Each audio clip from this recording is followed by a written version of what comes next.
rétablissement, les premiers qui en ont parlé, c'est les alcooliques anonymes. Parce que c'est eux qui se sont les premiers rendus compte qu'une personne souffrant de quelque chose pouvait aider une autre personne souffrant de la même chose. Donc en même temps, ils ont aussi créé cette histoire de parité, de pair, d'être égaux face à une maladie. Et c'est eux qui les premiers ont parlé de rétablissement.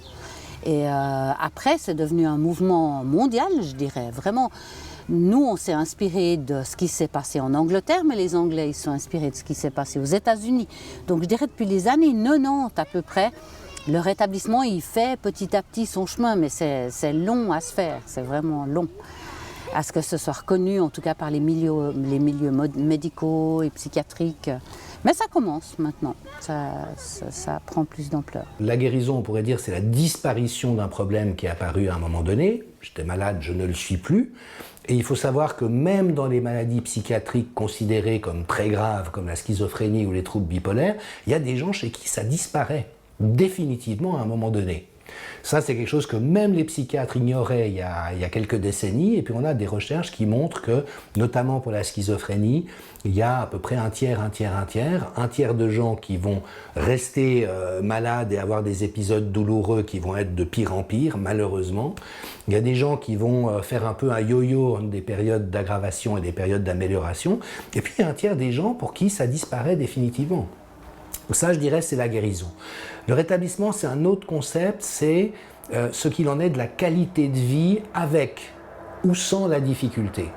Et par hypothèse, quelqu'un peut très bien continuer à avoir des hallucinations auditives tout au long de sa vie, donc on pourrait dire qu'elle est encore malade, mais arriver à vivre ses voies d'une manière où c'est plus un handicap ou quelque chose de pénible ou de douloureux à vivre, d'aménager le vécu de la maladie d'une manière où elle a une bonne qualité de relation avec elle-même, avec les autres et avec son parcours de vie en général. La guérison, ça serait vraiment l'absence de symptômes, hein, que voilà, ça sera. Et puis justement, on dit souvent ça, c'est un peu le rêve de nous tous, qu'on aimerait qu'il y ait une sorte de baguette magique et tout d'un coup il n'y a plus rien. Mais effectivement, c'est des petits pas qu'on met les uns après les autres, où on trouve des fois des petits moments de bien-être. On apprend aussi à se connaître. Donc dans le concept du rétablissement, c'est aussi de se tourner vers ses valeurs, de savoir, mais peut-être c'est mon travail qui ne me convient pas. Voilà, c'est trouver un peu une dimension peut-être aussi un petit peu spirituelle à tout ça. C'est pas que... voilà, c'est de se remettre en question aussi. On dit qu'on ne parle pas de guérison en rétablissement. Si on veut guérir dans une maladie ordinaire, on est malade, donc on a quelque chose qui ne joue pas, c'est revenir à l'état précédent. En santé mentale, on dit que la guérison, en fait, quand on peut parler de guérison, c'est qu'on ne revient pas au stade d'avant, on va au-delà. La différence entre le rétablissement et la guérison, c'est que le rétablissement, c'est un processus. Moi, je vois une différence dans une définition qu'on pourrait dire statique pour la guérison et qui est dynamique pour le rétablissement. On dit de quelqu'un qu'il est guéri quand il est revenu à un état, on pourrait dire l'état dans lequel il se trouvait avant. Si j'attrape, je ne sais pas, un rhume, je suis guéri de mon rhume le jour où j'ai plus mon rhume. Quelqu'un qui est dans un processus de rétablissement, il est dans un processus de transformation. C'est-à-dire que quelqu'un qui tombe malade psychiquement ou qui souffre de troubles psychiques, il entre dans un processus de rétablissement qui va faire qu'au moment où à mesure qu'il avance, il va se transformer en lui. Quelqu'un qui fait un burn-out, une fois qu'il sort de son burn-out, il ne va pas revenir la personne qu'il était avant son burn-out. Son burn-out va le transformer. Et puis ça, c'est un processus de rétablissement. C'est-à-dire prendre acte, se découvrir, trouver des nouvelles ressources, avancer dans la vie. C'est un cheminement de vie, en fait, le rétablissement. Le rétablissement, ce serait, par rapport à la guérison, plutôt un chemin et un apprentissage de la maladie pour... Peut-être que la maladie est toujours présente, mais j'ai trouvé une manière de vivre avec. Alors que la guérison sous-entend que la maladie n'existe plus, ce qui est rarement le cas quand même dans les maladies psychiques. Les théories du rétablissement parlent vraiment d'un chemin, d'un processus qui apprend à vivre avec la souffrance psychique, qui apprend à vivre avec de nouvelles ressources et qui ne prétend aucunement ne plus faire de rechute. Alors, expérimenter les dents de scie, c'est à chaque fois extrêmement douloureux. Et puis, il y a toujours eu cette petite conscience qui... Enfin, c'est pas qu'elle me dit, mais c'est que je sais qu'à un moment donné, même si ça met des mois, je finis par sortir la tête de l'eau.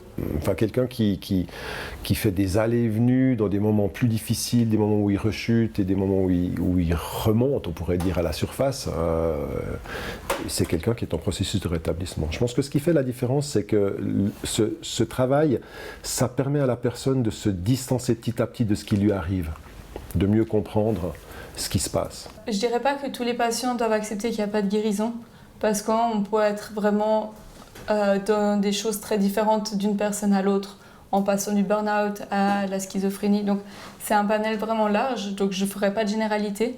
Mais c'est vrai qu'accepter déjà le rétablissement et du coup le fait de pouvoir être bien malgré la maladie, c'est déjà un premier pas qui est important. Moi, j'ai mis énormément de temps à accepter. Peut-être qu'une personne va mettre beaucoup moins de temps. Je pense qu'il n'y a pas de règle par rapport au rétablissement. Je pense que si on comprend mieux, du coup, on a un certain détachement et ça fait qu'on souffre peut-être moins parce qu'on se sent peut-être moins victime de ce qui nous arrive. Dans ce sens-là, peut-être qu'on souffre moins. Comment je peux avancer dans la vie si je suis dans le déni? C'est pas possible. J'ai conscience que je vis avec une vulnérabilité et ça passe déjà par l'acceptation et c'est un long chemin, un vraiment long chemin pour moi. Et ensuite, c'est composer avec, c'est-à-dire je sais que j'ai des périodes où je suis stable, d'autres périodes où ça va moins bien. Et le rétablissement, c'est aller vers le mieux-être, tout en restant conscient de ma vulnérabilité. C'est pas une chose à atteindre, je crois, le rétablissement. C'est un chemin, c'est un long processus. Ça commence par des petits pas, on avance petit à petit, chacun à son rythme. Pour moi, en tout cas pour moi, le rétablissement, c'est mon chemin de vie maintenant. Petit à petit, je découvre des nouvelles compétences que j'ai, je découvre d'autres ressources, je prends plus de force, je me sens plus solide, je me sens moins en danger de faire des rechutes dans les divers troubles que j'ai pu avoir. Ouais. Je m'estime moi-même être dans un processus de rétablissement. J'ai aussi mon parcours privé et j'ai aussi eu mon moment difficile. Je me suis aussi retrouvé par terre à devoir me relever puis à repartir de zéro. Et quelque part, je me sens très proche des gens avec qui on travaille à parole ou des gens qui souffrent psychiquement parce que j'ai vécu au fond de moi ce que c'est, où tout d'un coup, sous nos pieds, tout disparaît. Voilà, c'est une expérience personnelle qui est un moteur pour moi dans mon investissement. Le sport, ça m'a aidé et ça m'a aussi aidé à structurer la semaine. Des fois, quand on est vraiment en dépression, quand on est à la maison en arrêt maladie et tout, on sait pas, les journées passent difficilement et puis là, ça m'a permis de reprendre en fait de l'énergie, d'avoir justement des points d'activité dans la semaine. Le sport, c'est un des moyens pour accéder au corps, en fait, finalement. À la place de rester à réfléchir, à ruminer. Je dirais que pour moi, le fait d'avoir pu suivre des cours, ça a été partie intégrante de mon rétablissement. C'est quelque chose qui a renforcé mon propre rétablissement. Moi, ce qui marche bien pour moi, en fait, ce sont des séances de méditation, des séances d'hypnose. Donc, j'ai des choses que j'ai enregistrées pour écouter, pour être plus dans le moment présent et plus dans le corps, en fait. J'ai pu constater que ça fonctionnait pour moi si je me base sur le factuel. Tiens, qu'est-ce qui s'est passé de bien aujourd'hui? En admettant, même s'il y a eu un gros down ou un truc qui s'est passé de travers. Alors j'avais lu un ouvrage intéressant où ils expliquaient que le cerveau retenait à 80% ce qui se passe mal et qui mettait à la trappe tout ce qui se passait bien. Donc c'est aussi pour moi, aller bien, c'est aussi un travail. C'est-à-dire me remémorer les bonnes choses, les belles choses de la journée. Et parfois, ça peut demander beaucoup d'efforts. Hein. Si je suis dans une période un peu creuse, où je me dis, ah ben non, j'irai plutôt au lit. Voilà. Et puis moi, ce que je faisais, d'un point de vue pratique, je repassais en revue tous les soirs le positif. Je mouline le positif, je me basais sur le factuel.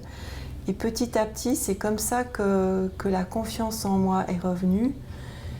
Et puis voilà, c'est assez proche, c'est-à-dire avoir confiance en soi, s'aimer. J'ai jamais pu m'expliquer à moi-même ce moment charnière où je suis dans un désespoir abyssal pendant des semaines ou peut-être des mois. Et puis tout à coup,